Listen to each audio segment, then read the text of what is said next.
മലയാളം എഴുതാൻ അറിയില്ലെങ്കിലും മനോഹരമായി ടൈപ്പ് ചെയ്ത് അയച്ചു തന്നിട്ടുണ്ട്. പ്രേമ നായർ എന്ന് പറയുന്ന ഒരു അമ്മയാണ്.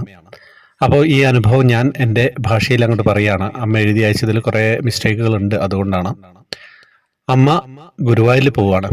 മൂത്ത മകള് വിദേശത്തുനിന്ന് നാട്ടിൽ വന്നാണ്. അപ്പോൾ അവൾക്ക് ഒരേ ഒരു നിർബന്ധം, എന്തായാലും ഗുരുവായൂരിൽ പോകണമെന്ന്. അങ്ങനെ അവർ ബസ് ബുക്ക് ചെയ്ത് സ്റ്റാൻഡിലെത്താണ്. സ്റ്റാൻഡിലെത്തിയപ്പോൾ ആണ് പറയുന്നത് ആ ബസ് ബ്രേക്ക് ഡൗൺ ആയി. അപ്പം വീണ്ടും അടുത്ത ബസ്സിന് കാത്തു നിന്നു. അടുത്ത ബസ് ബുക്ക് ചെയ്ത് ആ ബസ്സും വന്നില്ല. പിന്നെ മൂന്നാമത്തെ ബസ്സിന് വേണ്ടിയുള്ള കാത്തിരിപ്പായി. അങ്ങനെ കുറേ നേരം കഴിഞ്ഞപ്പോൾ മൂന്നാമത്തെ ബസ് വന്നു.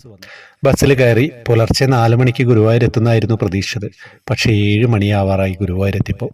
റൂമിലൊക്കെ പോയി റൂമെടുത്ത് കുളിച്ച് ഫ്രഷായി അമ്പലത്തിൽ തൊഴാൻ പോകുമ്പോൾ മകളുടെ മോതിരം കാണാനില്ല. സ്വർണ്ണ മോതിരല്ലേ, ഇപ്പം നല്ല വിലയുള്ളതല്ലേ. വളരെ സങ്കടപ്പെട്ടു. എന്താണ് ചെയ്യേണ്ടത് എന്നൊന്നും അറിയില്ല.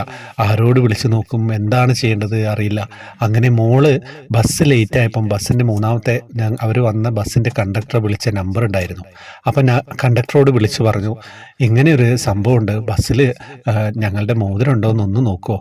അപ്പോൾ കണ്ടക്ടർ പറഞ്ഞു, ഞങ്ങൾ കോഴിക്കോട് എത്താറായി. നിങ്ങളുടെ സീറ്റിന് അടുത്തിരുന്ന ഒരു കുട്ടി ഉണ്ടായിരുന്നു, അവരെ ഇറങ്ങുകയും ചെയ്തു.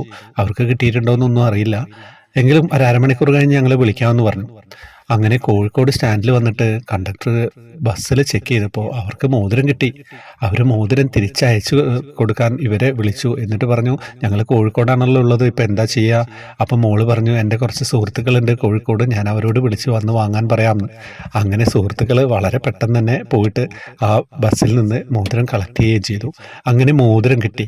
മോതിരം കിട്ടിയതിന് ശേഷം ഞങ്ങൾ ഗുരുവായൂരുള്ളിൽ ഭഗവാനെ തൊഴാൻ കയറിയപ്പോൾ എന്താ സംഭവിക്കുന്നതെന്ന് വെച്ച് കഴിഞ്ഞാൽ ഒന്നും നാമജപിക്കാൻ പോലും പറ്റുന്നില്ല. സങ്കടം കൊണ്ട്, സന്തോഷം കൊണ്ട്.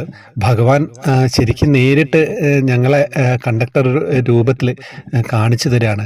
ചിലപ്പോൾ ആദ്യം വന്ന ബസ്സിലായിരുന്നു ഞങ്ങൾ കയറിയിരുന്നെങ്കിൽ അവരുടെ നമ്പറൊന്നും ഞങ്ങളുടെ കയ്യിലില്ല. 2 ബസ് വൈകി, 3ാമത് ബസ് ഞങ്ങൾക്ക് ഇങ്ങനെയൊന്ന് നഷ്ടപ്പെടാനുണ്ടായിരുന്നു.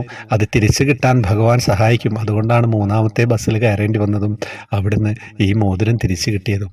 സത്യം പറഞ്ഞു കഴിഞ്ഞാൽ ഈ ഒരു അനുഭവം നിങ്ങളുമായിട്ട് പങ്കുവയ്ക്കുക എന്ന് പറയുന്നത് ഒരു ഭാഗ്യം തന്നെയാണല്ലേ. നമ്മൾ ഒട്ടും പ്രതീക്ഷിക്കാതെയാണ് ഇങ്ങനെയൊക്കെ ജീവിതത്തിൽ സംഭവിക്കുക. എല്ലാവരിലേക്കും എത്തിക്കുക. വേറെ വിശേഷങ്ങളൊന്നുമില്ലല്ലോ. ത്രിമധുരം സബ്സ്ക്രൈബ് ചെയ്യുക. ജോയിൻ ബട്ടണിലൂടെ വന്നാൽ വാട്സപ്പ് ഗ്രൂപ്പിൽ വരാം. ഹരേ കൃഷ്ണ.